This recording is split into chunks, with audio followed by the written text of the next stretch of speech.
ये इंटर के paper number 6 में chapter number 4 cost of capital हमने शुरू किया हुआ था और कॉस्ट ऑफ कैपिटल के लेक्चर नंबर 1 में हमने कवर किया था अबाउट क्या कॉस्ट ऑफ कैपिटल होता है। एक बार क्विक रिकैप देखते हैं उसका।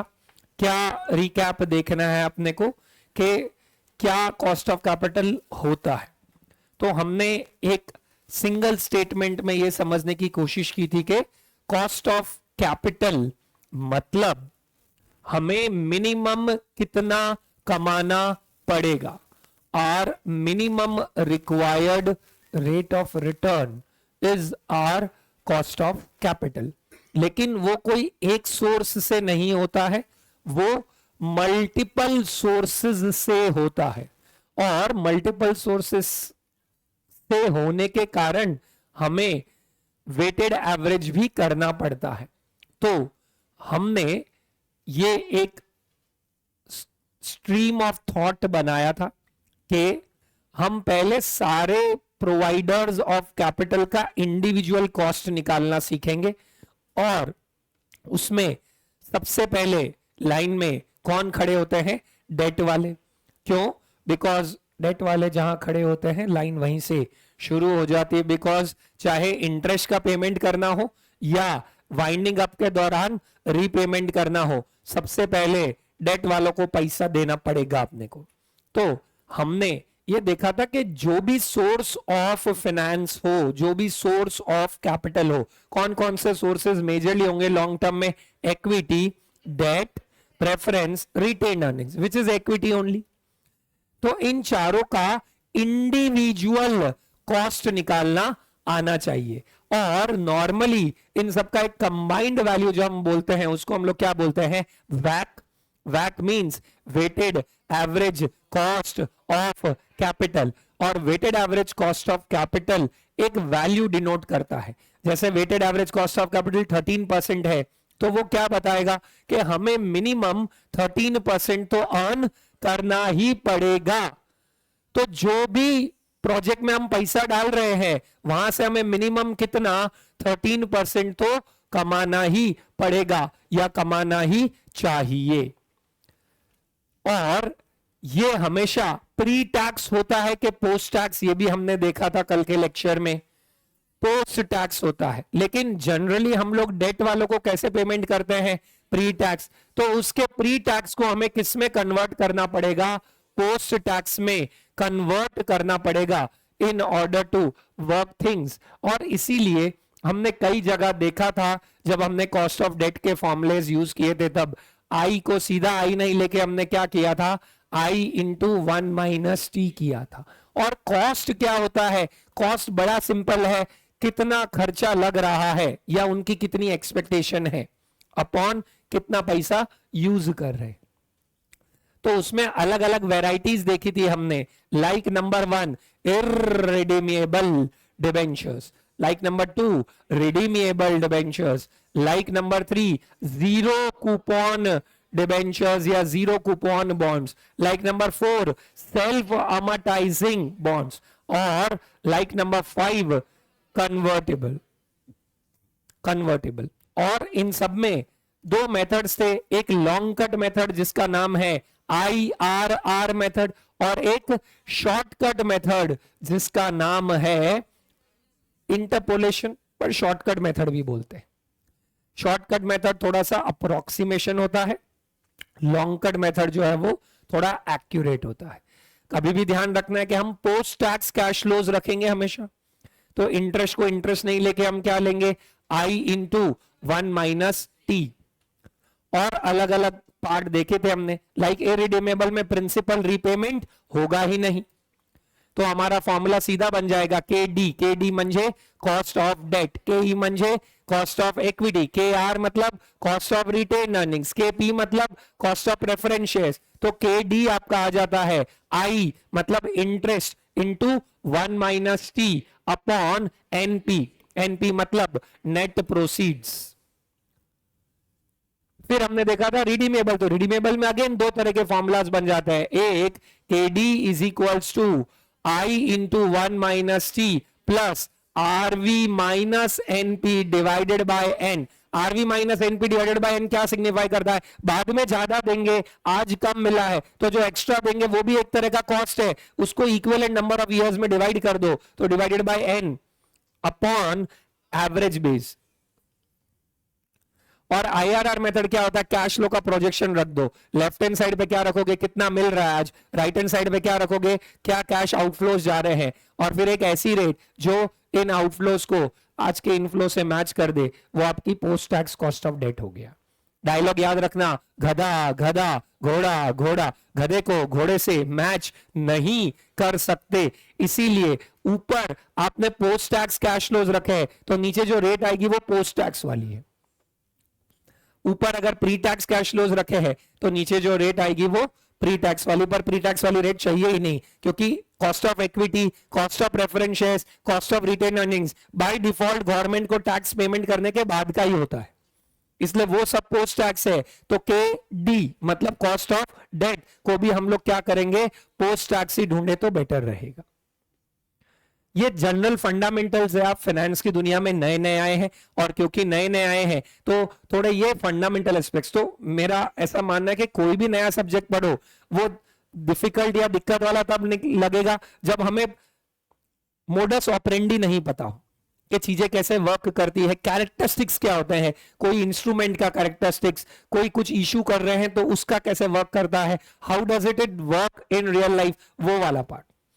तो कुछ सवाल भी आए थे, जैसे एक आई थिंक हमने लास्ट क्वेश्चन कल सेल्फ अमोर्टाइजिंग बॉन्ड वाला किया था, तो एक जन का सवाल आया कि सर आपने जैसे स्क्रीन पे दिख रहा है 5,000 का 8% कितना होता है हमारा 400, करेक्ट। इस क्वेश्चन में टैक्स रेट दे ही नहीं रखी, ठीक है। देखो RBML is proposing to sell a 5-year bond 5,000 of 8%, क्योंकि जनरली प्राइस तो प्री टैक्स के टर्म्स में ही होती है, उसका कॉस्ट इफेक्टिवली अलग बनता है, तो हमें यहां पे वैल्यू ढूंढनी है। बट एक सवाल इसमें यह बना था कि सर हम इंटरेस्ट को 1 माइनस टी करते हैं, तो प्रिंसिपल जो रीपेड है उसको 1 माइनस टी क्यों नहीं करते? उसका सिंपल सा जवाब है वैसे तो, बट मोडस ऑपरेंडी फिर भी हम समझ लेते हैं। हम लोगों को इनिशियल कुछ मिलता है, वो हम वही रीपे कर रहे हैं, तो क्या वो हमारा खर्चा है क्या? नहीं, वो तो जिम्मेदारी चुका रहे हैं, दैट इज लाइबिलिटी क्लोज कर रहे हैं, और जितना यूज कर रहे हैं उसके लिए हम उसको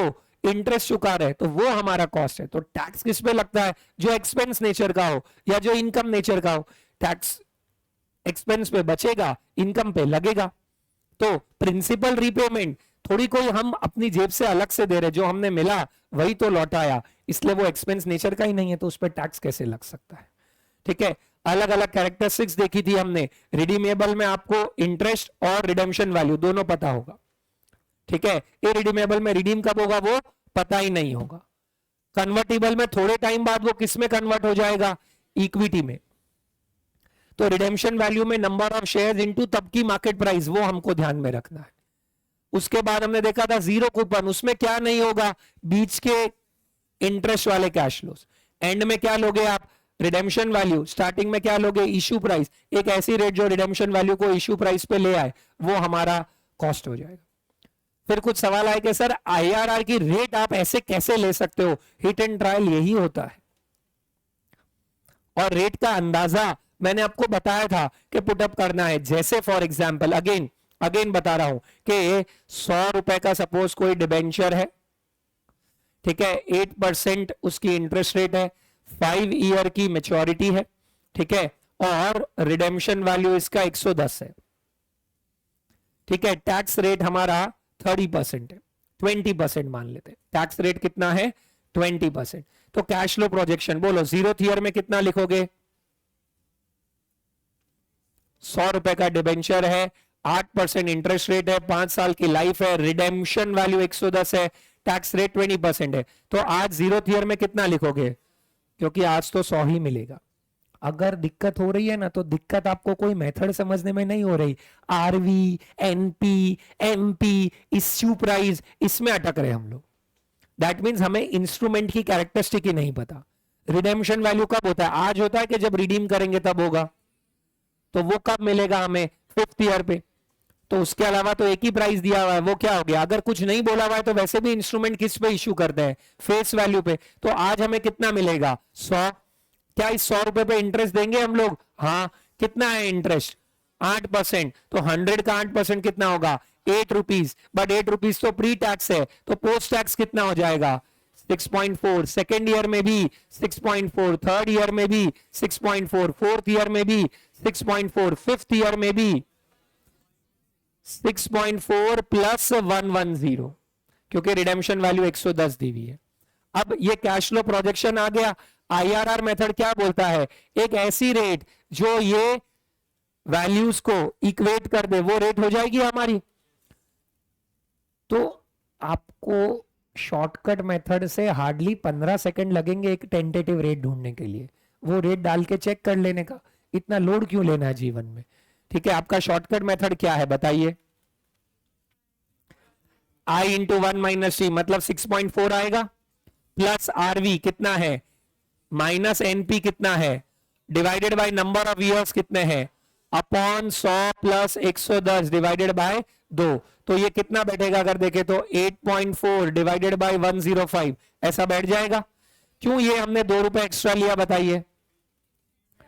क्योंकि एक्चुअली हमारा कॉस्ट है वो 110 माइनस 100, 10 डिवाइडेड बाय 5 कितना हो गया? 2 प्लस 6.4 कितना हो जाएगा?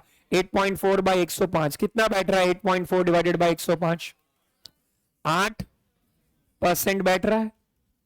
बोलिए, तो क्या हम 8% इधर सेट करके चेक कर लेते हैं? करिए कैलसी पे। 6.4 डिवाइडेड बाय 1.08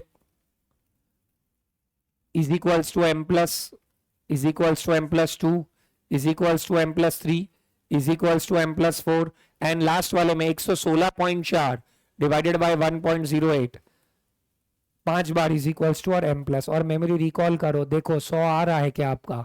कितना आ रहा है? 100.41 मतलब वर्चुअली पहुंच गए। इतना ऊपर नीचे चलता है क्या? हाँ।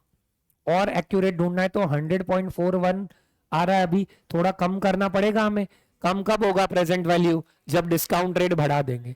तो 8% की जगह किस पे ट्राई कर सकते हैं हम? 8.2% पे ट्राई कर लो।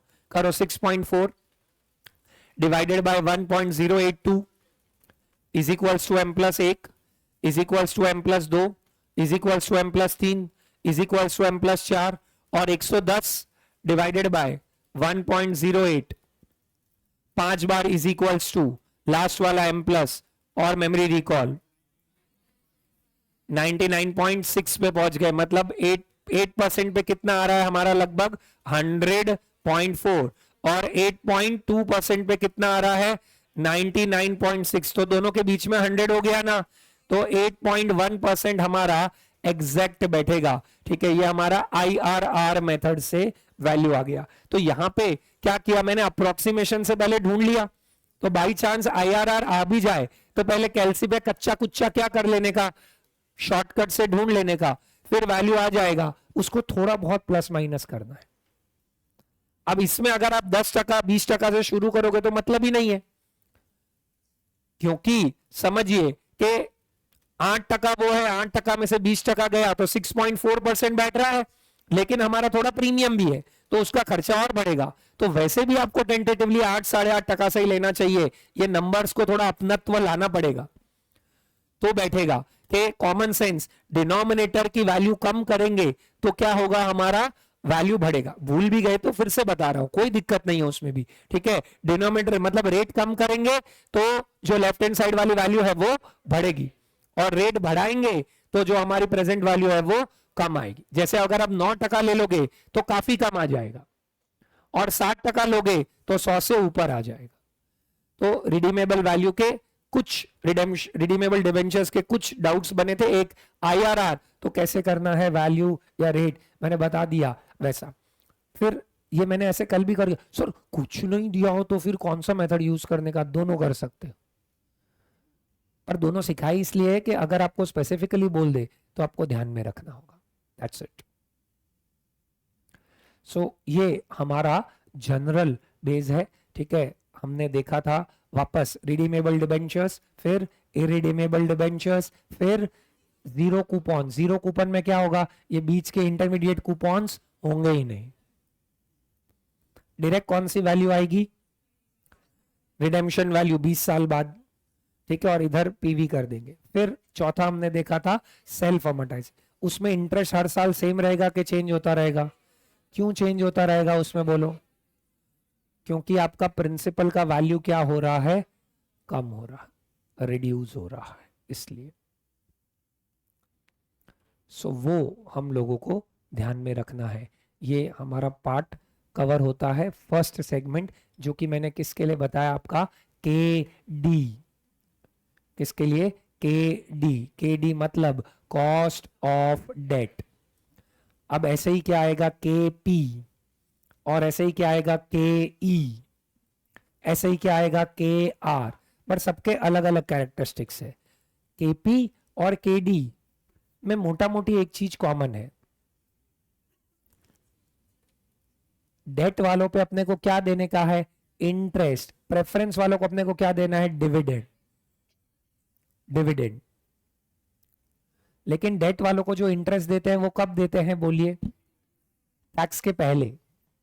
जबकि प्रेफरेंस वालों को डिविडेंड देते हैं वो कब देते हैं, पोस्ट टैक्स। तो प्रेफरेंस शेयर्स भी या तो आपको आएंगे इररिडीमेबल वाले, या फिर क्या आएंगे आपको, रिडीमेबल वाले। इररिडीमेबल प्रेफरेंस शेयर्स आ जाए तो आपका फॉर्मूला हो जाएगा KP is equals to D1 by NP, खत्म। उधर हमने क्या यूज किया था बताइए जरा, I इंटू 1 माइनस टी। आई में नेट ऑफ टैक्स किया था, पर इधर D1 में मैंने नेट ऑफ टैक्स क्यों नहीं किया बोलिए, डिविडेंड टैक्स काटने के बाद ही होता है। क्या preference dividend pay, preference share के बाजू में रेट ऑफ डिविडेंड लिखा हुआ होता है क्या? यस सर, लिखा हुआ होगा। तो इसका तो फॉर्मूला अगर आप देखोगे तो दोनों सेम ही है, I into 1 minus T upon NP. ये केडी का हो गया, केपी का क्या हो जाएगा, D1 अपॉन एनपी। बस कैरेक्टरिस्टिक में डिफरेंस है, क्या ये प्री टैक्स होता है और ये वाला क्या होगा हमारा पोस्ट टैक्स। सर फिर रिडीमेबल में क्या होगा, रिडीमेबल में शॉर्टकट मेथड क्या हो जाएगा आपका, केपी इज इक्वल्स टू हमारा बन जाएगा डी। डी म्हणजे व्हाट, डिविडेंड। आई म्हणजे व्हाट, डी म्हणजे व्हाट, डिविडेंड। डिविडेंड प्लस क्या हो जाएगा, RV minus NP divided by number of years upon RV plus NP by 2। किधर तो सुनेला लगता है ये और देखेला लगता है, किसका है ये फॉर्मूला? अरे कैरेक्टरिस्टिक चाहे रिडीमेबल डिबेंचर हो या रिडीमेबल प्रेफरेंस शेयर हो, सेम ही है। बस रिडीमेबल डिबेंचर में हम लोग क्या पे कर रहे हैं, इंटरेस्ट। रिडीमेबल प्रेफरेंस शेयर्स में हम लोग क्या पे कर रहे हैं, डिविडेंड। डिविडेंड।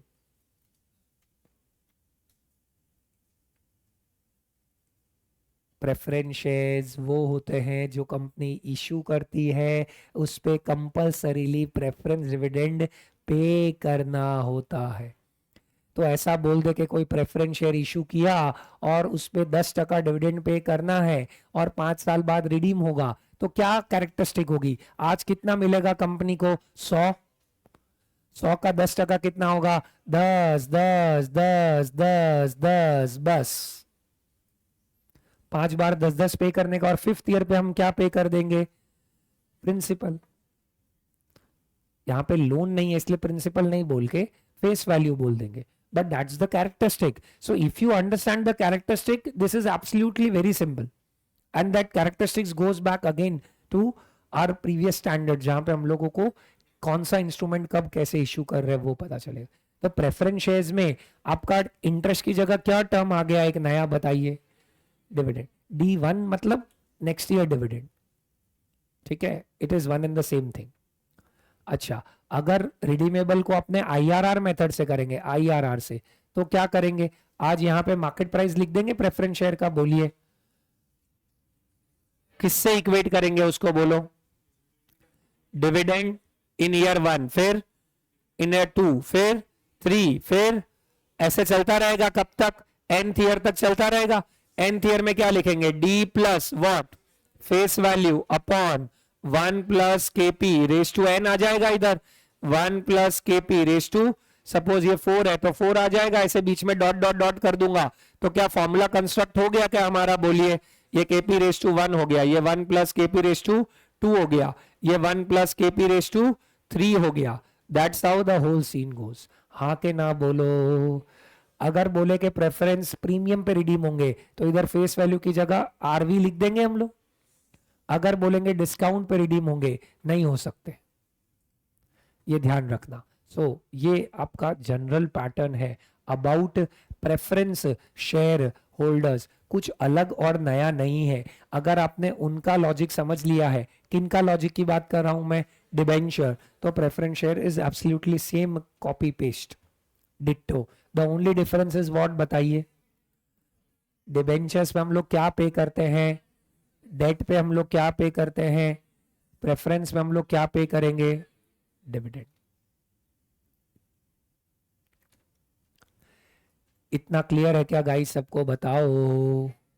ओके सो इसके बेस पे सर क्वेश्चंस कैसे आते हैं इसमें, अभी सॉर्ट कर लेते हैं उसको, ठीक है। जैसे देखो ये इलस्ट्रेशन 6 दिया हुआ है,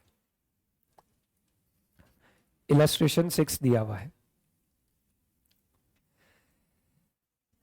XYZ Limited issues 2010% preference shares. What is this 10%? बताओ जरा। Rate of preference dividend of ₹100 each at ₹95। भले ही 100 रुपए की फेस वैल्यू है, हमको यूज करने को कितना मिलेगा, 95। Calculate the cost of preference share, मतलब केपी ढूंढना है क्या बच्चों, हमें बताइए। Always remember, dividend is always a percentage of face value. Interest is always a percentage of face value. तो 10% 100 रुपए का देंगे कि 95 का, तो 100 रुपए का 10% हम देंगे कितना प्रेफरेंस होल्डर्स को, 10, पर हमको यूज करने को नेट कितना पैसा मिल रहा है, 95। हो सकता है 5 रुपए फ्लोटेशन कॉस्ट लग गया, 100 पे इशू किया था पर 5 फ्लोटेशन कॉस्ट लग गया, हो सकता है 95 पे इशू किया। अब यहां पे कंपनी लॉ ज्यादा मत लड़ाना, हम तो डिस्काउंट पे इशू ही नहीं कर सकते हैं, इरिडीमेबल डिबेंचर्स तो लागू ही नहीं हो सकता। अभी बोला है करने का तो करने का, ठीक है। अभी XYZ लिमिटेड इंडिया की है ऐसा तो कहीं बोला हुआ नहीं है, ठीक है। और अक्रॉस ग्लोब अलग अलग कंट्रीज में अलग अलग पार्ट है, तो डू नॉट वो सेपरेट रखना उसको प्लीज, ठीक है। क्योंकि फिर आप वो दिमाग लगा तो बोलो अरे इरिडीमेबल डिबेंचर्स तो इशू ही नहीं कर सकते, 20 इयर्स तो मैक्सिमम है, नहीं, ठीक है। सो 10 डिवाइडेड बाय 95 कितना आ जाएगा, अगर हम देखें तो निकाल लीजिए, 10.53%, 10.53%। सर आपने यहां पे रिडीमेबल वाला फॉर्मूला क्यों नहीं लगाया, बताइए। एक्चुअली तो डेट आपकी तरफ से क्वेश्चन आना चाहिए था, ये आपने रिडीमेबल वाला क्यों नहीं लगाया, बताइए क्यों नहीं लगाया। नंबर ऑफ इयर्स कितने हैं, ऐसा कुछ बोला हुआ है क्या, बताइए। नहीं, ऐसा कुछ बोला हुआ ही नहीं है। दैट मीन्स कि कितने साल के लिए प्रेफरेंस शेयर्स है, जब तक है जहां, मतलब ये कौन से प्रेफरेंस शेयर्स हो गए, इरिडीमेबल। इसीलिए मैं यहाँ पे कैश फ्लो प्रोजेक्शन कर ही नहीं सकता, क्योंकि हर साल 10 10 10 10 10 10 10, तो परपेचुअल एन्युटी का फॉर्मूला लगेगा। ये तो परपेचुअल एन्युटी का क्या फॉर्मूला है, capital A equal to small A upon I, तो I is equal to small A upon capital A. Small A कितना है 10, कैपिटल ए कितना है 95, उस बेस पे सॉल्व करेंगे तो हमको आंसर आ जाएगा। हाँ के ना बोलिए। ओके डन है। चलिए क्वेश्चन नंबर 7 पे आते हैं। 7,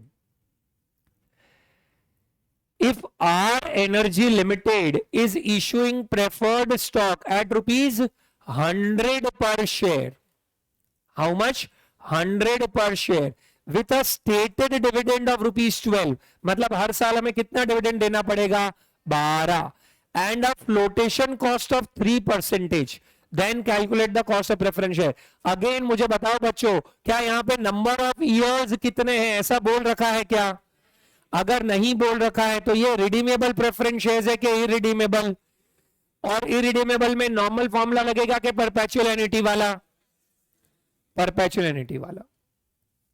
तो परपेचुअल एन्युटी वाला फॉर्मूला मतलब बेसिकली हमारा क्या फॉर्मूला लगेगा, I is equals to small A upon A. I here is rate of return which is what, KP. KP is equals to what, dividend by net proceeds. हर साल हम कितना dividend देने वाले हैं बताओ, 12. और हमें पैसा यूज करने को कितना मिलेगा, 100 है, पर 3 रुपए तो हमारा फ्लोटेशन कॉस्ट लगेगा. तो 100 का 3% कितना होता है, 3. तो मतलब ये नीचे कितना आएगा, 97. तो समझो फ्लोटेशन कॉस्ट एक तरह का कॉस्ट है, बट ऊपर क्या वो हर साल लगेगा क्या, या वन टाइम लग रहा है. अगर हर साल लगता तो ऊपर ऐड होता, बोलिए, उसकी जगह में पैसा ही कम यूज करने को मिलेगा. तो हमने क्या कर दिया, नीचे प्रिंसिपल को रिड्यूस कर दिया. तो भले ही 100 मिला यूज करने को, पर 100 में से 3 कौन ले गया, फ्लोटेशन कॉस्ट मतलब रजिस्ट्रेशन चार्जेस, इशू कॉस्ट, जो भी खर्चे हो गए मेरे. तो इफेक्टिवली 100 मिला, पर यूज करने को कितना मिल रहा है मुझे, 97. 100 मिला बट इफेक्टिवली यूज करने को कितना मिल रहा है, 97. तो मैं तो यही करूंगा ना, मनी का खर्चा अपॉन मनी जितना यूज करने को मिला. खर्चा कितना लगा है, 12, यूज करने को कितना मिला है, 97. अगेन 12 डिवाइडेड बाय 97 कितना आ जाएगा, निकाल लीजिए जरा, 12.37%. ठीक है, ये तो खाली प्रेजेंटेशन एस्पेक्ट से दे रखे हैं, बट मैं अभी सिर्फ आपको सॉर्ट करते जा रहा हूं. समझ आया कि नहीं बताइए. ओके, तो जनरल पार्ट है. ठीक है, एक और क्वेश्चन देखते हैं. अब यहां पे थोड़ा सा पैटर्न अलग है. XYZ limited issues 2010% preference shares of ₹100 each eight ₹95. Issue कितने पे किया बोलिए, 100 पे के 95 पे, इशूड एट 95. ऑफ 100 का मतलब क्या हो गया, फेस वैल्यू 100 है. Dividend is always a percentage of face value. तो हर साल डिविडेंड कितना देना है हम लोगों को, 10. और the company proposes to redeem the preference shares at the end of 10th year from the date of issue. तो रिडीमेबल है कि इरिडीमेबल है, रिडीमेबल है. दोनों फॉर्मूला लगा सकते हो. कौन से दोनों फॉर्मूला बताइए, IRR या फिर शॉर्टकट. शॉर्टकट मेथड क्या बोलता है, D plus RV minus NP by N upon RV plus NP by 2. हर साल कितना पेमेंट दोगे, एक तो रेट ऑफ डिविडेंड 10% है, 10 कर दो. रिडेम्पशन वैल्यू कितनी है, 100. इशू प्राइस कितना है, 95. 10 साल में ये 5 रुपए एक्स्ट्रा, मतलब हर साल 0.5 एक्स्ट्रा हो गया अपॉन 97.5. इससे एक रफ रेंज मिल जाएगा. कितना है ये, 10.5 डिवाइडेड बाय 97.5, 10.77%. 10 पॉइंट कितना हो गया, 77%. हाँ के ना बताइए, बोलिए बोलिए. ओके. और अगर हम लोग सेकंड पार्ट देखें, तो सेकंड मेथड मतलब कौन सा मेथड है हमारा, IRR. तो क्या करेंगे, इन मीन 3 4 5 6 7 8 9 10. क्या करेंगे, 10 10 10 10 10 10 10 10 10 और 110. और इधर क्या रख देंगे, 95. यही तो है IRR में. अभी अगेन नाम देख के ऐसे लोग टेक्निकल हो जाते हैं ना, और क्या है, अरे कुछ नहीं, मैथ का फंडा लगा रहे यार. एक इक्वेशन बनाई है जिसमें हमें right hand side of the equation को क्या करना है, left hand side of the equation. तो वो रेट जो इन सबको आज की वैल्यू पे ले आए, वो हमारा कॉस्ट हो गया टेक्निकली. तो क्या करेंगे, हिट एंड ट्रायल से. देखो यहां 10.77 आया था, पहले 10.8 से ही शुरू करते हैं. करो 10 divided by 1.108 is equals to 1 m+2 m+3 m+4 m+5 m+6 m+7 m+8 m+9 m+10. अगर 10 वाला 10 m+ कर दिया तो फिर 100 ही मिलेगा बाद में. ये समझ आया क्या बोला मैंने, 10 बार m+ कर दिया, मतलब ये 110 में से भी 10 तो ले लिया ना मैंने, तो बचा कितना, 100. 100 डिवाइडेड बाय 1.108 1 2 3 4 5 6 7 8 9 10 सब कुछ M प्लस करोगे कि लास्ट वाला? क्योंकि ये 100 सिर्फ लास्ट ईयर में मिल रहा है। इन सब में हर कोई M प्लस क्यों करवाया था मैंने? बिकॉज ये सब हर साल मिल रहा है। ठीक है, मेमोरी रिकॉल करो जरा, कितना आ रहा है बताइए? 95.25। तो 95 से थोड़ा ज्यादा ही आ रहा है, तो नीचे वाली रेट क्या करनी पड़ेगी बोलो? बढ़ानी पड़ेगी कि कम करनी पड़ेगी?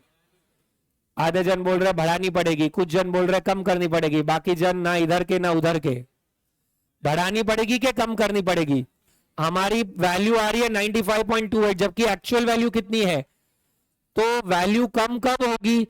जब डिनोमिनेटर तो 90, अभी मैंने कितना लिया था? 10.8 लिया था, ले लो 10.85 करो, 10 divided by 1.1085 equal to M plus 1 2 3 4 5 6 7 8 9 10 और फिर करो 100 डिवाइडेड बाय 1.1085 1 2 3 4 5 6 7 8 9 10, सिर्फ 10 वाला M प्लस और मेमोरी रिकॉल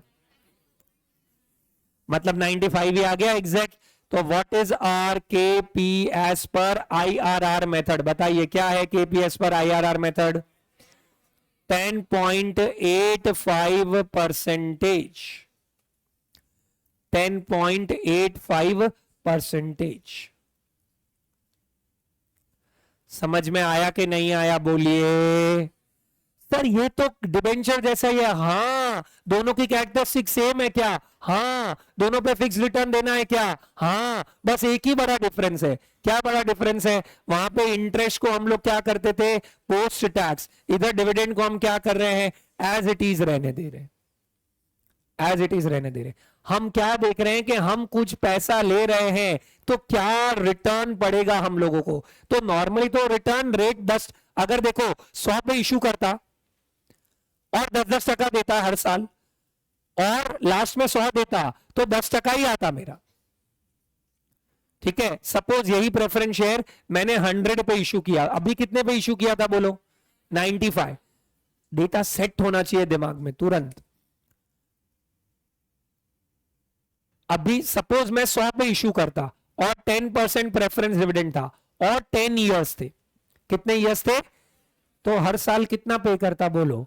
10 10 10 10 10 10 10 10 10 10 और 110। ठीक है, 110। ठीक है, सामने इधर 100 ही है तो 100 का 10% कितना होता है? हर साल 10-10 तो चुका ही रहा हो ना बोलिए, और लास्ट में 100 भी वापस चुका रहा हो ना, तो यहां पे कॉस्ट 10% ही आएगा। कॉस्ट कब चेंज हो रहा है? जब यहां पे या तो ये 110 हो जा रहा है या 95 हो जा रहा है। वो समझिए नंबर गेम को। ठीक है, करके देखो। 10 divided by 1.10, 1 M plus 2 M plus 3 M plus 4 M plus 5 M plus 6 M plus 7 M plus 8 M plus 9 M plus 10। 100 divided by 1.1 10 बार इक्वल टू और सिर्फ लास्ट वाला M प्लस और मेमोरी रिकॉल एग्जैक्ट 100 आएगा। 99.9798 बहुत नजदीक आएगा। 99 मतलब 100 ही हो गया। तो आप समझिए कॉमन सेंस हो गया ना। 100 रुपए आज मिला मुझे, कितना एक्सपेक्टेशन है सामने वाले का बोलिए? तो मैं हर साल 10-10 दे रहा हूं क्या उसको? हाँ। और एंड में 100 रुपए भी वापस दे रहा हूं क्या? हाँ। तो मेरे को उस फंड का खर्चा कितना लग रहा है? 10%। फिर सर हमारा अलग क्यों आ रहा है थोड़ा बहुत? क्योंकि मैं दे कितने पे रहा हूं? 100 पे 10% दे रहा हूं, पर यूज करने को कितना मिल रहा है? कभी 95, कभी 97, या एंड में मैं थोड़ा सा ज्यादा दे रहा हूं, इसलिए मेरा जो 10 है वो 10 कभी ऊपर हो रहा है, कभी नीचे हो रहा है। ये नंबर गेम समझने की कोशिश करिए। I hope you are getting the catch के क्या हो रहा है। सो इफ अ डिबेंचर और अ preference will be issued at FV face value, redeemed at face value, तो उनका कॉस्ट क्या होगा? हमेशा प्रेफरेंस का कॉस्ट होगा equivalent to what? Dividend rate. And debenture का कॉस्ट होगा equivalent to interest into 1 - T। बहुत एक लाइन में पूरी समराइज करके दे दी है, नहीं पकड़ो तो काम तो चलेगा ही फिर भी, बट एकदम एक लाइन में समरी बना दी है। इफ अ डिबेंचर और अ preference share is issued at face value and redeemed at face value, तो 100 आया 100 ही जा रहा है, तो प्रेफरेंस का खर्चा कितना होगा, उसका डिविडेंड, और डिबेंचर का खर्चा कितना होगा, उसका डिविडेंड, उसका इंटरेस्ट इंटू 1 - T, क्योंकि प्री टैक्स को क्या करना पड़ेगा, पोस्ट टैक्स। बट हमारा अलग क्यों हो जाता है, अगर आप समझ पाए तो बताइए। क्योंकि कभी प्रीमियम पे रिडीम हो रहा है, कभी डिस्काउंट पे इश्यू हो रहा है, कभी प्रीमियम पे इश्यू हो रहा है, इसलिए।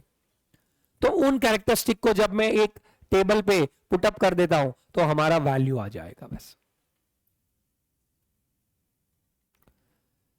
एंड ये मैंने कुछ नया या रॉकेट साइंस है ऐसा कुछ नहीं बताया है, ठीक है। दिस इज बहुत प्लेन वनीला टाइप ही है, ये कोई भी फ्लेवर नहीं है, most common thing, but still ध्यान में रखें इसको। इसीलिए मैंने कल आपको बोला था बैंक लोन कभी भी आए, नॉर्मली बैंक लोन में क्या होता है, जितना मिला उस पर हर साल इंटरेस्ट चुकाया, बाद में रीपे कर दिया। अच्छा, हर साल इंटरेस्ट नहीं चुकाया तो ऐड हो के चुकाएंगे एंड में, तो इसलिए बैंक लोन का कॉस्ट क्या होगा हमेशा, इंटरेस्ट रेट इंटू 1 - T। समझ आया कि नहीं आया, बोलिए। अच्छा, थोड़ा और कॉमन सेंस, अगर मेरा 10% प्रेफरेंस डिविडेंड है और मेरा फ्लोटेशन कॉस्ट कुछ लगा है, तो थंब रूल से बताओ कॉस्ट 10% से बढ़ेगा कि 10% से कम होगा, मेरा प्रेफरेंस डिविडेंड। सर क्या यार, सम कराओ ना, ये सब कहां, इसीलिए गाड़ी अटकती है हमारी सम्स में बाद में। हमारे को बिकॉज हम मेथड देख रहे हैं, मेथड नहीं देख के हमें फंडामेंटल देखना चाहिए। तो अभी शुरुआत में दिक्कत बाद के लिए बहुत बेटर देगी, इफ एट ऑल दिक्कत हो रही है तो।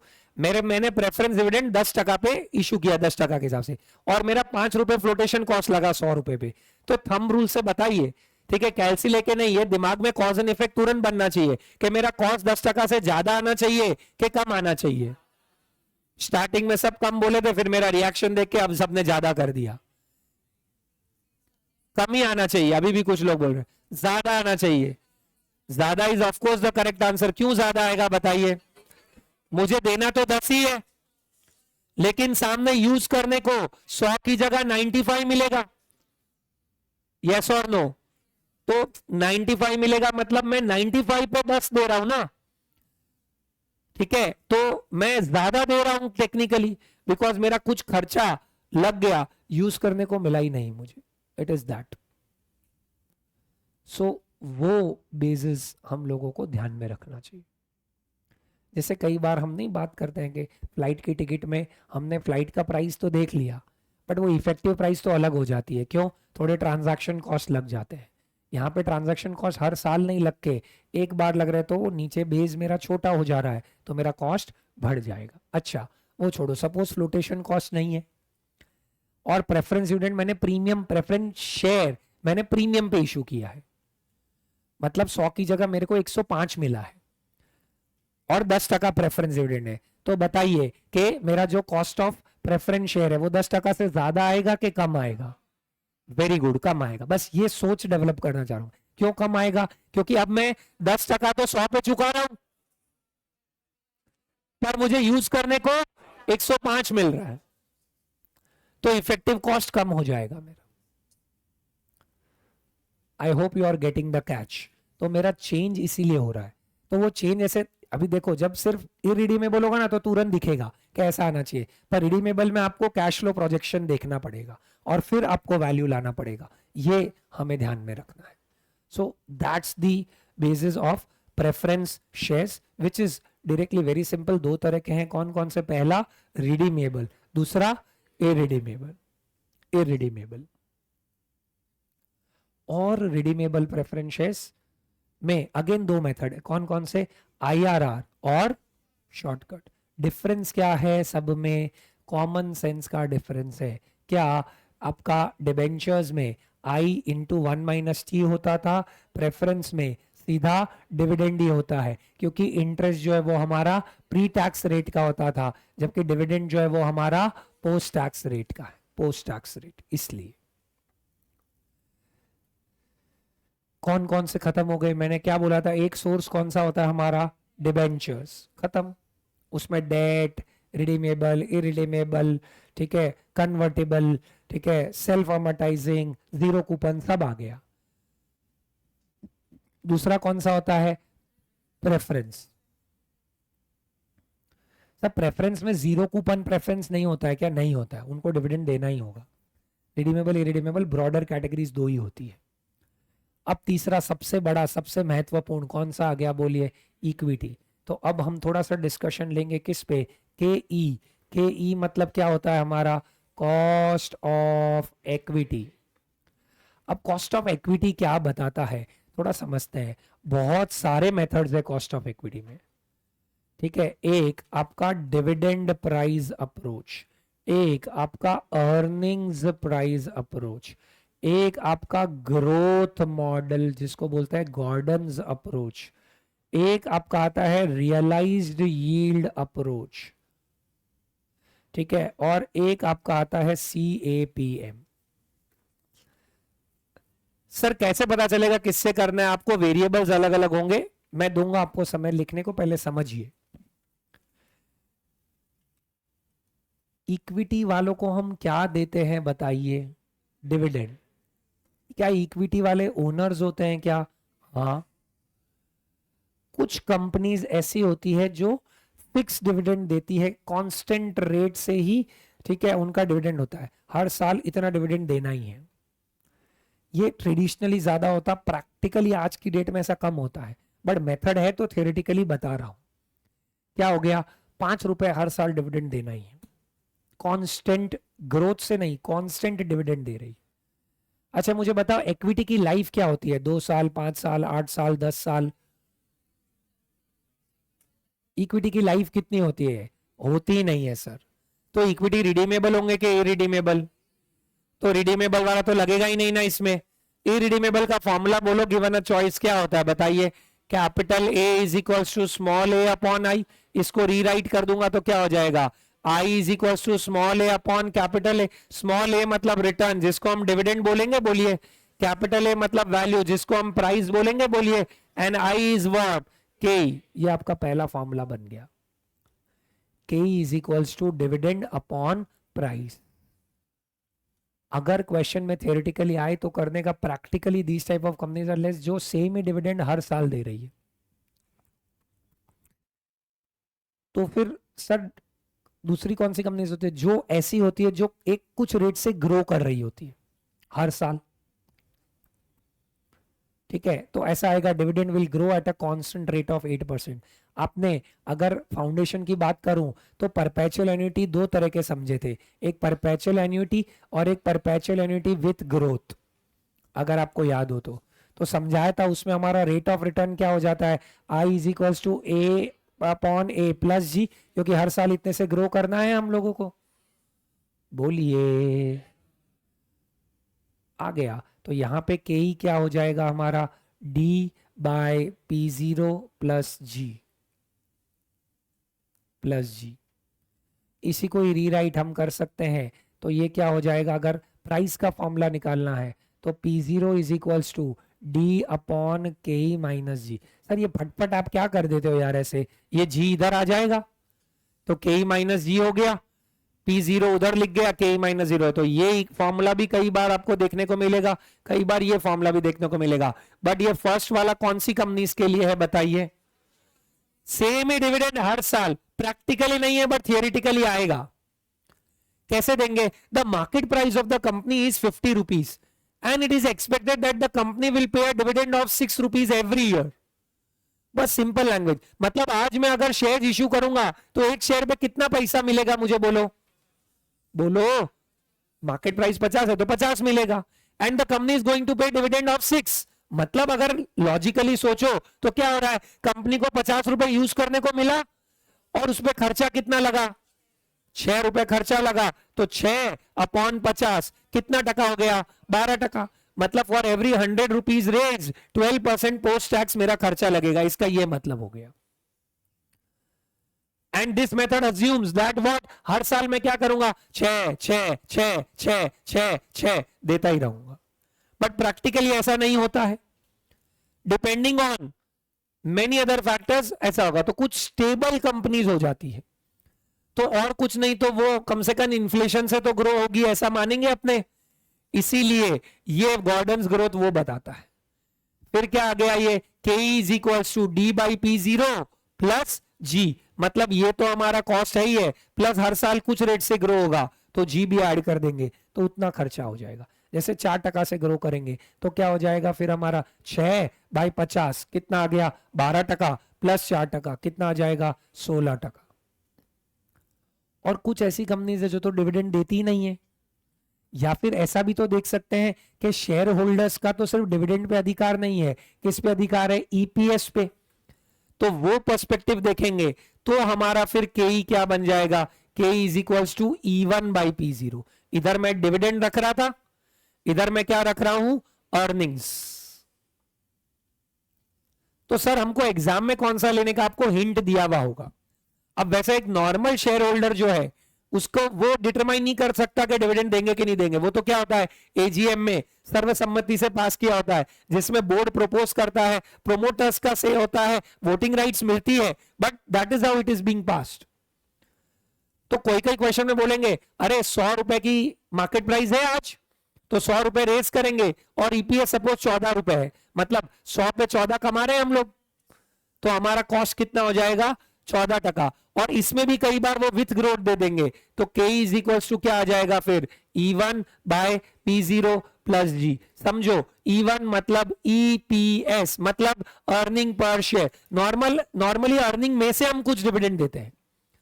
तो अगर डिविडेंड दिया हुआ हो तो वो वाला मेथड यूज करने का, डिविडेंड के बारे में कोई इंफॉर्मेशन नहीं हो तो अर्निंग्स वाला मेथड यूज करने का, डिविडेंड में ग्रोथ की इंफॉर्मेशन हो तो डिविडेंड ग्रोथ मॉडल या गॉर्डन्स ग्रोथ मॉडल हम लोग यूज करेंगे। कुछ जा रहा है क्या भेजे में बोलिए। और रियलाइज्ड यील्ड अप्रोच क्या है, it is another name for IRR.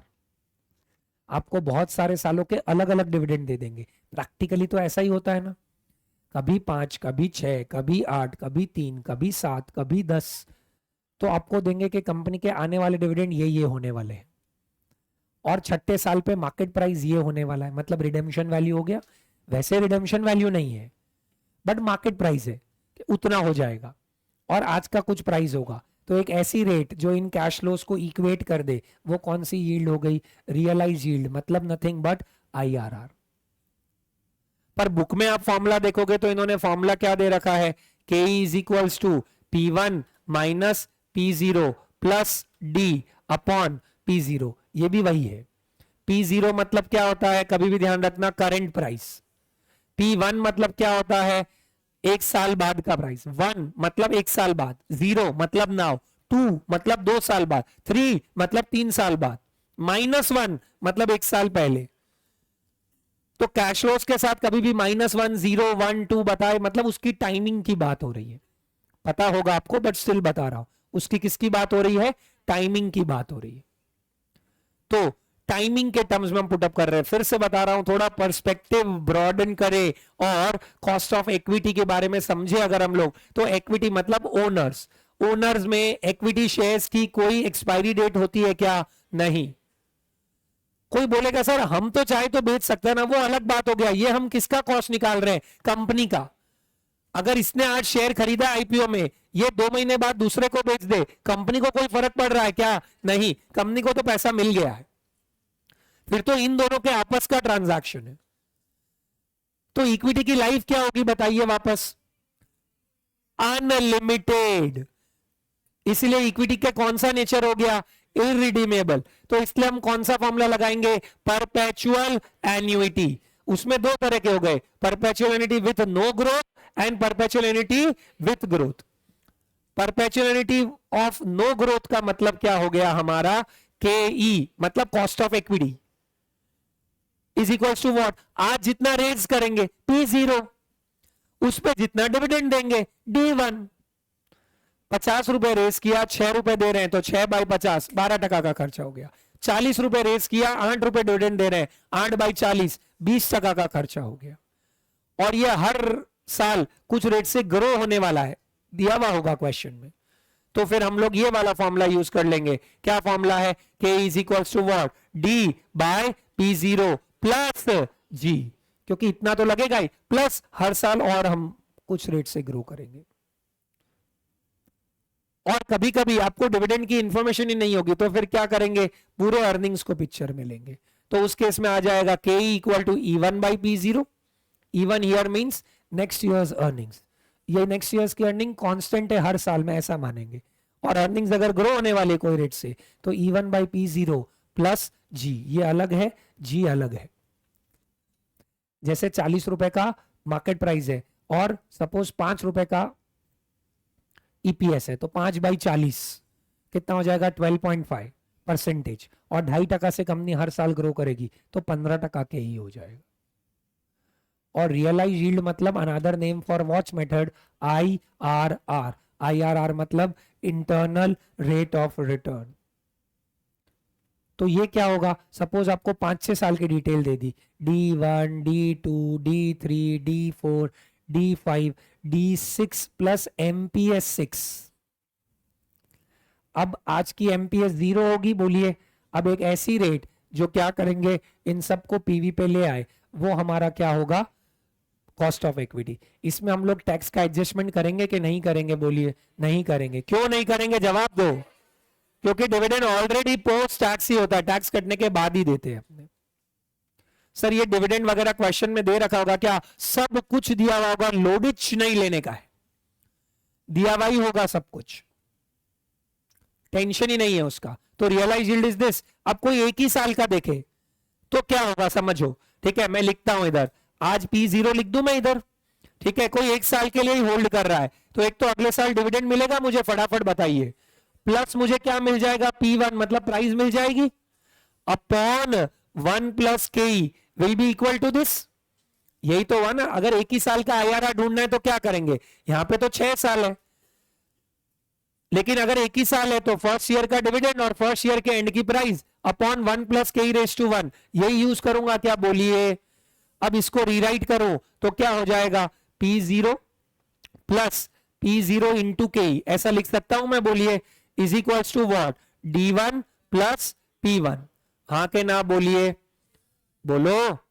अब इसको मैं इधर ले जाऊंगा तो क्या हो जाएगा? P0 into K is equal to what? D1 plus P1 minus P0। हाँ के ना? बोलिए।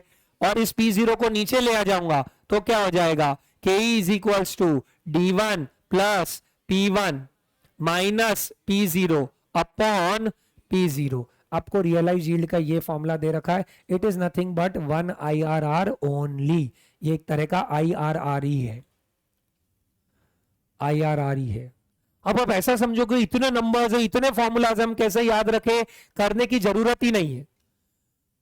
And if you'll run from this, this will haunt you even after you become chartered accountants. It is as simple as that. Understanding this is the only way to go through it. You need to understand this. So, अगर हम देखें, अगर यहां पे क्या करते थे? 1 plus K/1 2 3 4 till 6 years लेके जाते। अब सपोज एक ही साल है, सपोज एक ही साल है, तो D1 प्लस इधर का P1 आ जाएगा हमारा, उसी को ही तो मैंने रीराइट किया है। आपको रियलाइज यील्ड का ये फॉर्मूला है, फॉर्मूला सारे दिए हुए नोट्स में, फॉर्मूला सारे दिए हुए ICI के मॉड्यूल में भी, पर समझना जरूरी है बहुत। तो रियलाइज यील्ड का क्या फॉर्मूला हो गया? ये रहा यहाँ पे, KE is equals to what? P1 minus P0 plus D upon P0। अरे देसी भाषा में अगर बोले ना तो ऐसा हो गया, सपोज आपने आज 100 रुपए पे कोई शेयर खरीदा, ढंग से सुनना मेरा एग्जांपल, कितने पे शेयर खरीदा आपने? एक साल बाद 120 में बेचा। कितने में बेचा? 120। हम अननेसेसरी देख के कॉम्प्लेक्स बना रहे हैं, आधे जनों को तो उनका डर आ रहा है। We lose later in real life, we lose first in mind. Always remember, 100 रुपए पे खरीदा, 120 रुपए पे बेचा, और एक साल बाद 5 रुपए का डिविडेंड भी मिला। कितना रुपए का? 5 रुपए का। KE मतलब कॉस्ट होता है ना, मतलब मैंने शेयर होल्डर को कितना रिटर्न देना है वो होता है ना। बोलिए, मेरी एक्सपेक्टेशन होगी ना, तो ये मानता है कि पिछले इस साल जो एक्सपेक्टेशन हुआ वही एक्सपेक्टेशन कंटिन्यू रहेगा।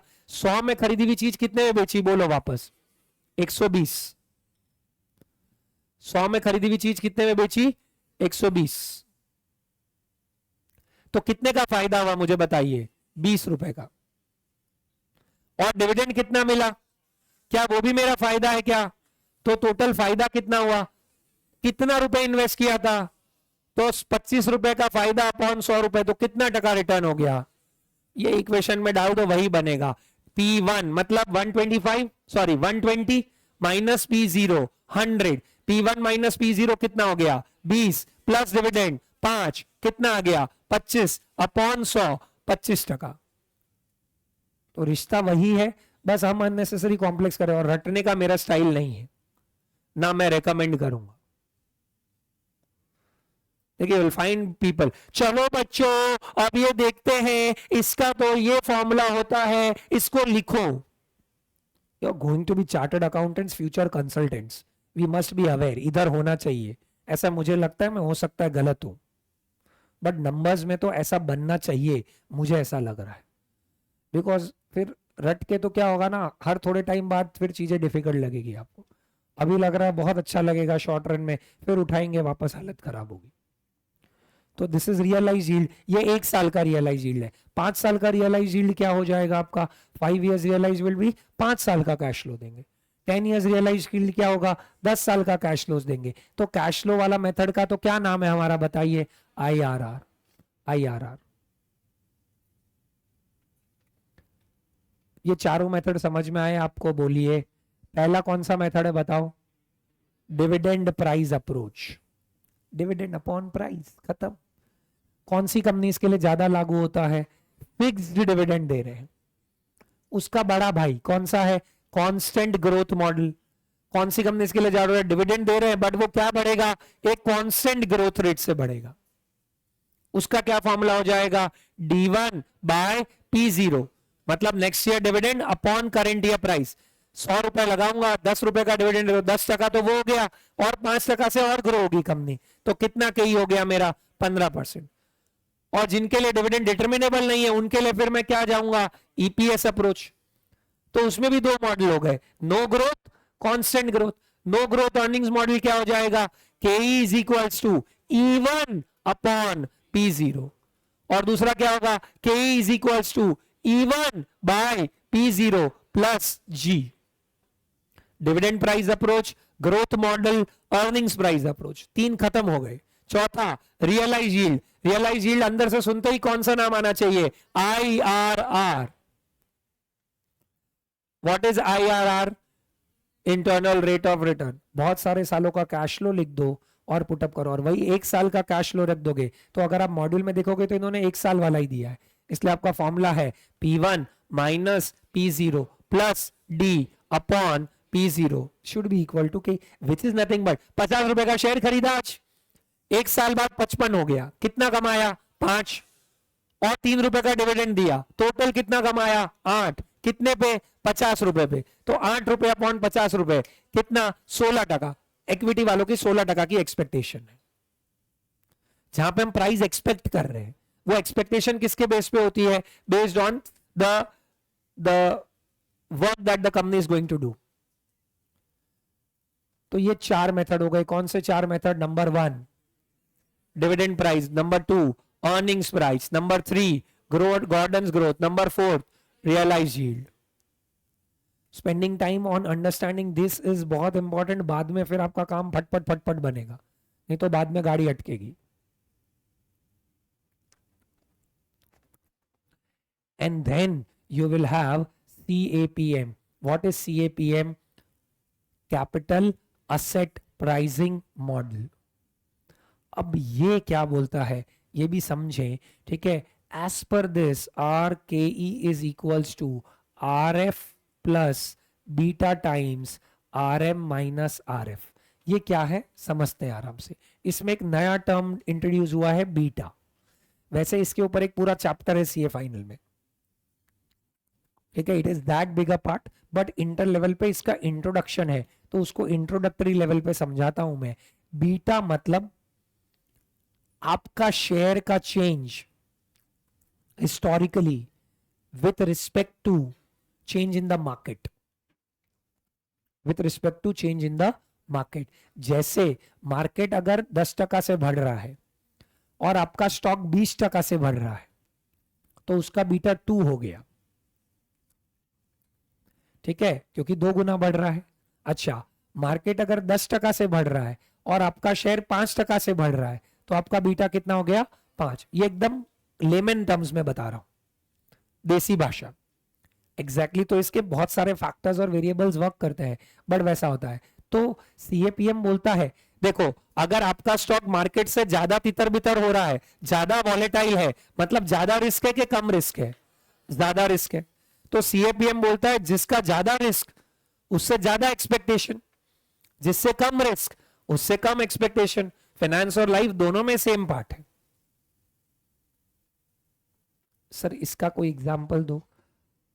आप जब यहां पे आ रहे थे, ठीक है, या सपोज ये ऊपर किसी ने एस्केलेटर लिया, फिर जैसे ही यहां से एस्केलेटर पे पहुंचे वो ऐसा नहीं करेगा यस मजा आ गया मुझे तो, ठीक है, मैंने बहुत बड़ा एडवेंचर कर लिया। क्यों? क्योंकि there was no risk, there was an activity in what no risk, तो एक्सपेक्टेशन ऐसी कुछ नहीं थी। बट यही आप बंजी करके आओगे, ठीक है, या फिर स्काई डाइविंग करके आओगे, ठीक है, या फिर स्नॉर्केलिंग करके आओगे, या फिर स्कूबा डाइविंग करके आओगे, तो बंजी पे जब नीचे जा रहे थे तो टाइम पे ऊपर नहीं आए और ज्यादा नीचे चले गए तो ज्यादा ऊपर चले जाओगे। आई होप समझे क्या बोल रहा हूं। वहां पे रिस्क ज्यादा है, ऐसे ऊपर से ड्रॉप हुआ, ठीक है, पता चला ज्यादा ड्रॉप हो गए तो फिर, ठीक है, रिस्क ज्यादा है, और रिस्क ज्यादा है इसीलिए एक्सपेक्टेशन भी हाई होती है, ठीक है। एस्केलेटर में ऐसा नहीं होगा कभी भी, लिफ्ट में ऐसा नहीं होगा। But if you have seen a child may be of 2 years, 1.5 years, 3 years, who is going for the first time on the escalator, ठीक है, in the elevator, उनके लिए वो भी एक फर्स्ट टाइम एडवेंचर होता है। एंड व्हेन दे कंप्लीटेड, उनके लिए वो अलग ही पार्ट होता है। और may be an elder person of 70-75 years who has never been on the escalator, और मे बी कि वो एयरपोर्ट में जो स्टैंडिंग एस्केलेटर्स होते हैं उस पे, तो वो उनके लिए अनसर्टिनिटी होती है। Risk is nothing but uncertainty in finance, कि फ्यूचर में क्या होगा पता नहीं है। तो ज्यादा अनसर्टिनिटी है ना बंजी में, क्या होगा पता नहीं, इसलिए एक्सपेक्टेशन हाई होती है। ज्यादा अनसर्टिनिटी है स्काई डाइविंग में, इसलिए पता नहीं है क्या होगा। तो CAPM is on this base only कि हिस्टोरिकली अगर आप ज्यादा वॉलेटाइल रहे हो as compare to market, RM is market, ठीक है, तो आप अगर ज्यादा अनसर्टन रहे हो तो आपका बीटा ज्यादा है। वो इस साइड भी हो सकता है, इस साइड भी हो सकता है। बीटा की रेंज होती है -∞ टू +∞, कुछ भी हो सकता है। तो if you are more volatile with respect to the market, ठीक है, योर एक्सपेक्टेशन या expectation of the public from you will be more, उसको फैक्टर इन करता है। तो वैसे ये बीटा के फॉर्मूला का री रिटर्न है, ठीक है। इट विल बी व्हाट, अगर हम देखें तो return of the stock minus RF upon RM minus RF. RF तो सब कमाते हैं ना, आरएफ का फुल फॉर्म क्या होगा? Risk free rate. क्या होगा? 6% तो बिना रिस्क के सभी कमाते हैं। अब आपका स्टॉक 18% कमा रहा है, कितना टका हिस्टोरिकली? तो आपने रिस्क फ्री रेट से कितना एक्स्ट्रा कमाया? 12%। और मार्केट ने सपोज 10% कमाया, कितना? मार्केट ने 10% का रिटर्न दिया, तो 10 - 6, मार्केट ने एक्सेस कितना कमाया? 4, आपने एक्सेस कितना कमाया? 12, तो बीटा 3 टाइम्स हो गया। बोलिए, इसी को रीराइट करोगे अगर तो क्या हो जाएगा? Beta into RM minus RF. ये यहां ले जाऊं? बोलिए, और आरएफ को इधर ले आता हूं तो plus RF is equals to what? Return of the stock. Return of the stock मतलब expectation, which is what? K. यही तो सीएपीएम का फॉर्मूला रख रखा है इधर। सर ये सब हमें दिया हुआ होगा क्या? हाँ, फॉर्मूला याद ही करा सकते थे वैसे तो, बट फिर भी मैंने कोशिश की कि फाइनेंस में लोग उससे ज्यादा एक्सपेक्ट करते हैं जो ज्यादा रिस्की हो, और रिस्क मतलब जो ज्यादा वॉलेटाइल रहा हो historically. because in Bungie also there might be certain uncertain incidents, इसलिए वो फॉर्म साइन कराते हैं। कुछ हो गया तो देखो हमारी जिम्मेदारी नहीं है। स्काई डाइविंग में भी जाओगे तो फॉर्म साइन कराएंगे, कुछ हो गया तो हमारी जिम्मेदारी। तो there is uncertainty, that is why the expectation rises. So historically if the return has been either this side or this side, the expectation will be more.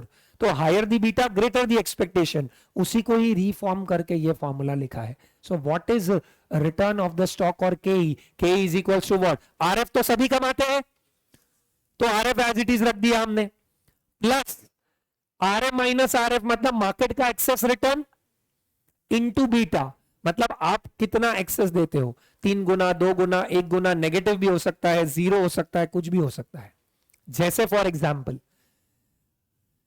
इस साल इक्विटी ने 20% रिटर्न दिया, एफडी कितना रिटर्न देगी, 6%। अगले साल equity ने negative 10% return दिया, एफडी कितना रिटर्न देगी, 6%। उसके अगले साल इक्विटी ने 50% रिटर्न दिया, एफडी कितना रिटर्न देगी, 6%। तो चेंज इन मार्केट जो भी हो, हमारा एफडी तो सेम ही रिटर्न दे रहा है ना, तो उसका बीटा कितना हो गया, 0। तो आरएम माइनस आरएफ इंटू 0, पूरा टर्म ही हट जाएगा। तो एफडी से एक्सपेक्टेशन कितना होगा, आरएफ, 0 नहीं आरएफ, क्योंकि सेकेंड टर्म हमारा 0 हुआ है, आरएफ तो अभी भी बचा हुआ ही है, if you can connect. But stock में ऐसा नहीं होगा। तो स्टॉक में क्या होगा, market, RM here means return of the index, Nifty का रिटर्न, सेंसेक्स का return, market as a whole का रिटर्न।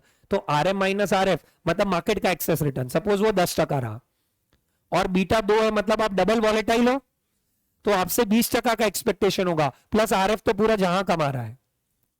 तो अगर आरएफ 5 है तो आपका टोटल एक्सपेक्टेशन कितना बन जाएगा, 25। सर ये टर्म्स हमको सब दे रखे हैं क्या, हाँ। तो फॉर्मूला याद भी करा ही सकता था मैं कि बच्चों ये याद कर लो कि K equal to RF plus beta times RM minus RF. But again the analogy behind that is कि for a child maybe that escalator is also an adventure, because there is an uncertainty for that child.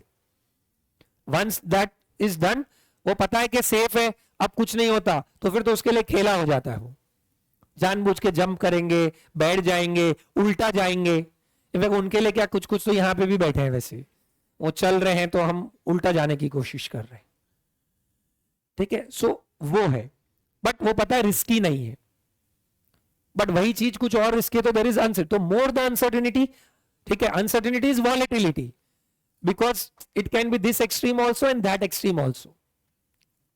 So that volatility is captured by beta. तो RM minus RF into beta plus RF. तो हम लोग, हमारे risk को जो मैंने example दी वो quantifiable risk नहीं था मार्केट में, क्योंकि आपके पास हिस्टोरिकली परसेंटेज होगा, इसलिए वो क्वांटिफाइबल रिस्क हो। But there is a chapter of portfolio management on this in CA final at AFM level, तो वहां पे और डिटेल में चर्चा करेंगे। बट कुछ समझाया मैंने अबाउट व्हाट सीएपीएम। सीएपीएम का फुल फॉर्म क्या होता है, capital asset pricing model. Capital asset पैसा डाल रहे हैं, उसका प्राइसिंग मॉडल। तो केई हेल्प, केई इज एक्सपेक्टेशन, तो कितना एक्सपेक्ट करेंगे हम लोग, रिस्क रेट तो सभी एक्सपेक्ट कर रहे हैं, प्लस मार्केट जो एक्सेस रिटर्न दे रहा है उसको बीटा से मल्टीप्लाई कर देंगे, तो हमारा वैल्यू आएगा, उससे हम लोग वैल्यू जनरेट कर सकते हैं। So I will rewrite all the 5 formulas. First formula क्या होगा हमारा, KE, that is cost of equity का। क्या फॉर्मूला हो जाएगा केई का, first formula dividend price approach. क्या फॉर्मूला होगा, KE is equals to D1 by P0. What is P0 here बोलिए, प्राइस। इसमें अगर मार्केट प्राइस और फ्लोटेशन कॉस्ट दिया हुआ हो तो हमको MP माइनस FC लेना है, याद रखिएगा, ठीक है। सेकंड क्या हो जाएगा आपका, विथ ग्रोथ, ठीक है, इसको गॉर्डन्स ग्रोथ मॉडल भी बोलते हैं, GGM, ठीक है। वो क्या होगा, KE is equals to D1 by P0 plus G. फिर थर्ड क्या होता है आपका, earnings price approach. Earnings price approach क्या होगा, के इज इक्वल्स टू D1 की जगह पे क्या आ जाएगा अब आपका, E1 upon P0। And with growth देखेंगे तो ये क्या हो जाएगा, K is equals to E1 by P0 plus G. And आपका एक आ जाएगा रियलाइज्ड यील्ड अप्रोच। इसमें 1 ईयर अगर देखें तो 1 ईयर का फॉर्मूला हो जाएगा K is equals to P1 minus P0 plus D1 upon P0। और मल्टीपल ईयर देखें अगर मल्टीपल ईयर तो आपका क्या बन जाएगा वो IRR का फॉर्मूला। बहुत सारे सालों के लिखोएगा कराऊंगा सम कराऊंगा इस पे, डोंट वरी। एंड फिफ्थ अगर हम देखें तो फिफ्थ आ जाता है हमारा CAPM। What is CAPM? Capital asset pricing model, which is KE is equals to RF plus beta times RM minus RF। RF here means what? Risk free rate. RM here means what? Return of the market. ठीक है। And beta is nothing but volatility in a way, देख सकते हैं वैसे वो regression coefficient होता है, ठीक है, जो हमने पढ़ा हुआ है पहले। ये आपका के ई मतलब कॉस्ट ऑफ इक्विटी डिटरमाइन होता है। ऐसे ही के पी भी बता देता हूं तो वो भी लिख लीजिए, बट पहले के ई लिख लो जरा फटाफट।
Return of the stock, which is another name for what? KE. RS is return of the stock, KE is cost of equity। मतलब स्टॉक का जो रिटर्न है वही तो पब्लिक का एक्सपेक्टेशन भी है, वो वाला part.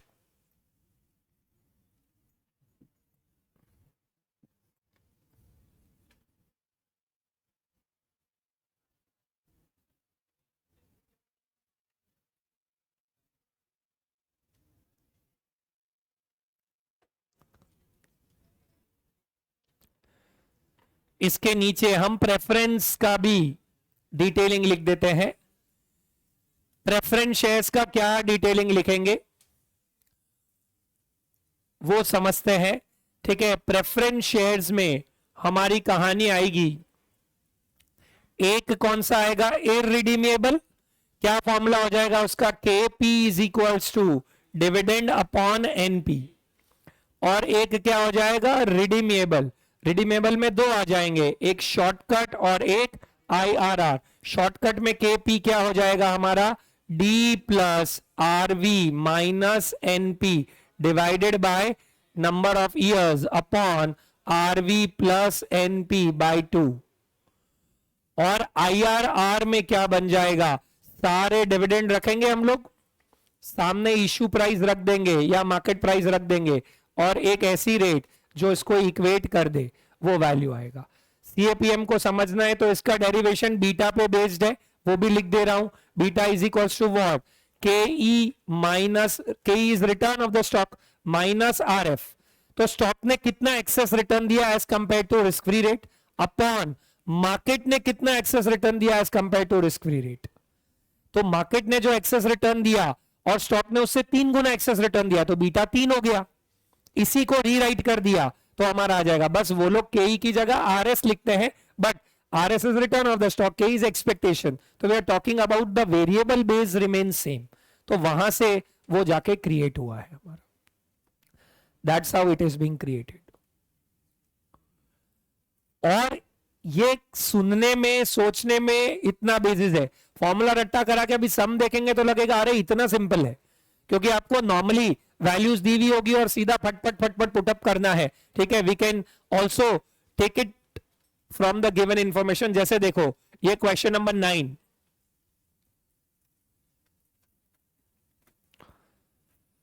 a company has paid a dividend of ₹1 per share of face value of ₹10 each last year and it is expected to grow at 10%। अब मैंने आपको फॉर्मूला में डिविडेंड में D1 लिखाया था कि D0 लिखाया था? D1। D1 मतलब नेक्स्ट ईयर का डिविडेंड हो गया। लास्ट ईयर कंपनी ने कितना डिविडेंड दिया था? देखो कितना दिया था, 8, और हर साल 10% से ग्रो होने वाले हैं, तो एक तो ग्रोथ रेट 10% हो गया हमारा, बताइए बोलो।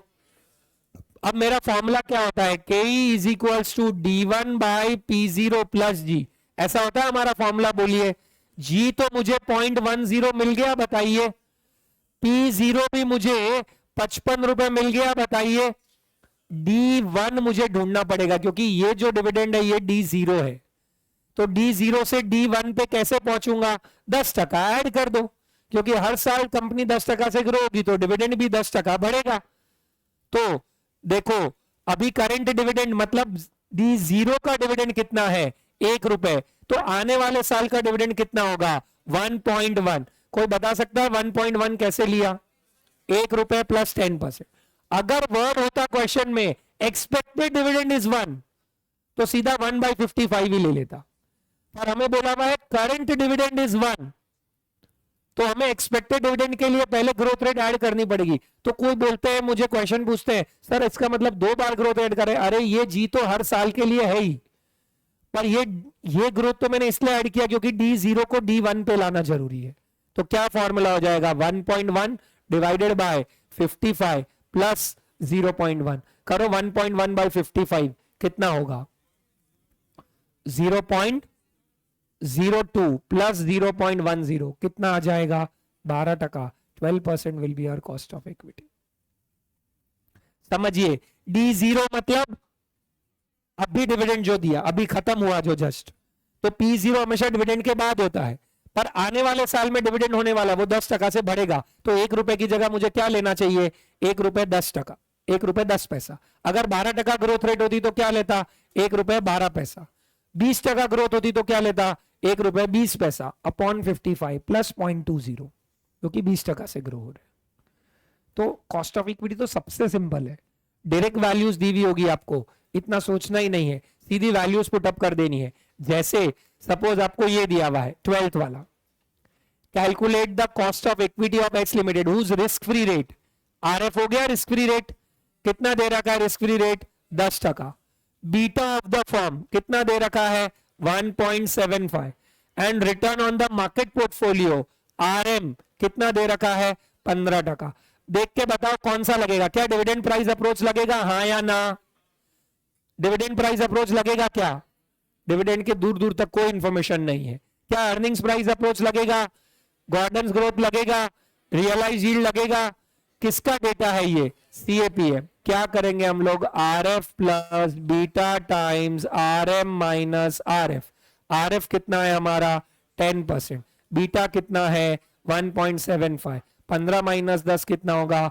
5। 5 इंटू 1.75 कितना होगा? 5 इंटू 1.75 कितना? 8.75 प्लस 10 कितना हो जाएगा? 18.75%। That will be the answer. हाँ के ना बोलो। डन। तो ये हमने अभी इंडिविजुअल पार्ट सारे देख लिए।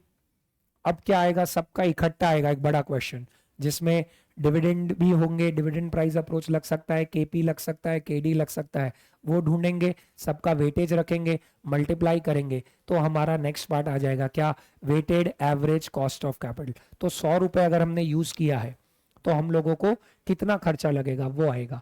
आज हमने इंडिविजुअली 2 और सोर्सेस के कॉस्ट निकालने सीखे। किस किस के? पहला किसका सीखा था? Preference shares. फिर किसका सीखा? तो वैसे देखे टेक्निकली तो हमने 12 आइटम पढ़ लिए हैं। कैसे? इरिडीमेबल केडी, रिडीमेबल केडी, ठीक है, रियलाइज, उसके बाद आपका आता है self amortising KD, zero coupon KD, convertible KD, 5 ये हो गए। फिर irredeemable preference shares, redeemable preference shares, 7 हो गए। और इक्विटी एक ही है बट उसमें 5 अप्रोच है। कौन कौन से? पहला डिविडेंड प्राइस, दूसरा अर्निंग्स प्राइस, तीसरा ग्रोथ वाला, चौथा रियलाइज यील्ड वाला, पांचवा सीएपीएम। इक्विटी में सबसे ज्यादा सीएपीएम या डिविडेंड ग्रोथ मॉडल आता है, डिविडेंड ग्रोथ मॉडल 12% वाला जो अभी कराया था वो, या सीएपीएम, ठीक है। प्रेफरेंस में कोई भी आ सकता है, डिबेंचर्स में भी मोस्टली इरिडीमेबल, रिडीमेबल, ये 2 ही आते हैं बड़े वाले क्वेश्चंस में। छोटा क्वेश्चन किसी का भी बन सकता है, तो ये ध्यान में रखना आपको।